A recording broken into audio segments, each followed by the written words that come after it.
Marie appartenait à une famille très pauvre, une famille qui devait faire face à d'innombrables difficultés, juste pour répondre aux besoins quotidiens et obtenir de la nourriture. Marie souhaitait que les enfants de son village et elle puissent aller à l'école comme les autres. Elle avait un grand désir d'apprendre à lire et à écrire, mais ses parents étaient impuissants à cause de leur pauvreté. Le père de Marie travaillait dans une librairie, achetant et vendant des livres, et sa mère faisait des biscuits pour les vendre. Marie avait 3 jeunes frères qui passaient leur journée à jouer à la maison. Marie aidait sa mère à faire les biscuits et à nettoyer la maison. Un jour, à la suggestion de son père, Marie commença à s'occuper d'une vieille femme de la matinée jusqu'à midi, à quelques rues de chez elle. La vieille femme, Madame Thérèse, avait promis de donner à Marie une bonne somme d'argent à la fin du mois. Un jour, à la demande de Madame Thérèse, Marie la poussa en fauteuil roulant dans une grande pièce ressemblant à un hall. Marie fut émerveillée de voir autant de livres soigneusement rangés dans des étagères le long des murs. Elle demandait souvent à son père d'apporter des livres de la librairie pour qu'elle les lise qu'il rapportait le lendemain. Mais depuis que Marie avait commencé à s'occuper de Madame Thérèse, elle n'avait plus pu satisfaire son désir de lire des livres. Après être rentrée chez elle, elle aidait aux tâches ménagères, puis s'endormait d'épuisement. Madame Thérèse aimait aussi lire et avait collectionné tous ses livres, mais en raison de sa faible vue, elle ne pouvait plus lire. Lorsque Madame Thérèse découvrit que Marie savait lire, elle fut ravie.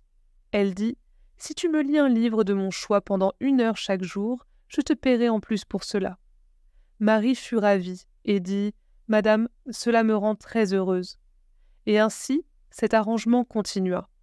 Voyant l'enthousiasme de Marie pour la lecture, Madame Thérèse commanda des livres scolaires pour elle et l'inscrivit dans une école de l'après-midi en payant les frais elle-même.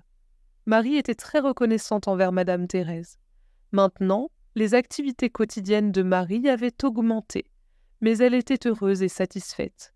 Chaque matin, elle allait prendre soin de Madame Thérèse, puis se rendait à l'école l'après-midi et rentrait chez elle le soir. L'enseignante de Marie, Mademoiselle Dupont, se rendit vite compte de l'intelligence extraordinaire de Marie.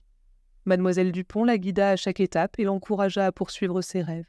Avec l'encouragement de Madame Thérèse et de Mademoiselle Dupont, Marie travailla sans relâche, étudiant tard dans la nuit, souvent à la lueur d'une bougie. Elle réussit exceptionnellement bien à l'école, obtenant les meilleures notes, et finit par obtenir une bourse pour un collège prestigieux dans sa dernière année scolaire. Le temps passa vite, et Marie réussit en tête de son collège, obtenant un diplôme de fin d'études. Après avoir terminé plusieurs cours différents, elle obtint un excellent emploi. Elle n'oublia jamais ses débuts modestes, et utilisa son succès pour améliorer son village.